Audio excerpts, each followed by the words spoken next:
About 15 years ago, there was a bit of a debate about what church was.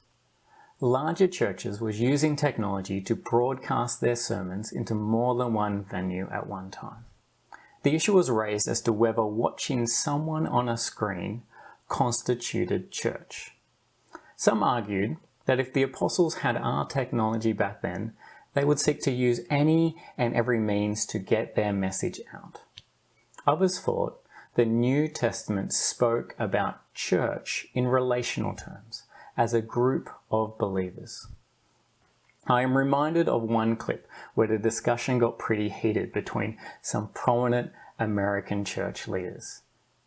This is how the discussion started. All right. The word ecclesia in the New Testament means assembly. According to The Bible. I mean, I think just come on. lexical No, use, it means assembly. So According like to in Acts 18, when there's the riot in Ephesus, According they to have an who? assembly. According to who? The usage, it's how it's used. The main guy speaking, Mark Dever, the Bible nerd, points out that in the New Testament, church is about the gathering or assembly of believers. The word ecclesia is where we get our word church from today. The New Testament actually uses that word in two senses. One is in reference to a community of Christians in one place, like the church in Jerusalem. The other sense is about the worldwide community of Christians, but in both of these senses, it always means the people. So what does it mean now in our current time when we can't actually meet together?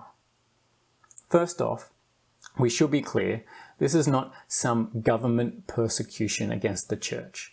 Christians are not being singled out to not meet together. All meetings of all natures have been put on hold for the sake of society. This does mean we should obey our governments. For this period of time, we should stop meeting together physically. But we do live in a great age where we can connect to anyone, anywhere in the world, using small devices in our pockets. We can run church services online and watch from the safety and comfort of our home. But do these services count as church? I think by definition, when we're doing anything virtual, we are not assembling together. We are apart and using technology to connect. So watching a live stream is not church. Listening to a sermon online is not church. These are great and helpful resources, but they do not replace the real thing. No matter how good the tech is, meeting together has better quality, no lag, is in 3D, and no drop connections. Gathering Christians together is church. One of my previous life group leaders at St. Matt's was an aviation expert. One time he got flown business class to America just to attend one meeting. He was on the ground for about 8 hours before catching a flight back to Australia. Businesses know the value of being present in meetings, which is why the whole business class exists. They keep sending people around the world to meet. So we actually can't do church at the moment. We need to remember that the New Testament wasn't written during the time of a plague. But the church has existed and survived through plagues. So my message today is to use technology to connect. I put up some links on our youth site to help with that. You can watch our live services, you can read Christian articles, listen to great talks, post pictures and do web calls.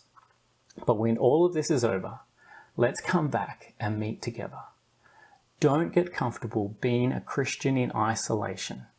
It was never meant to be like that.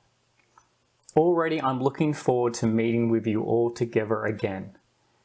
And that yearning that you may also feel should also be a small taste of what it means when we think about heaven, when we can all meet everyone in the church from all times and all places together. Until then, stay connected and stay safe.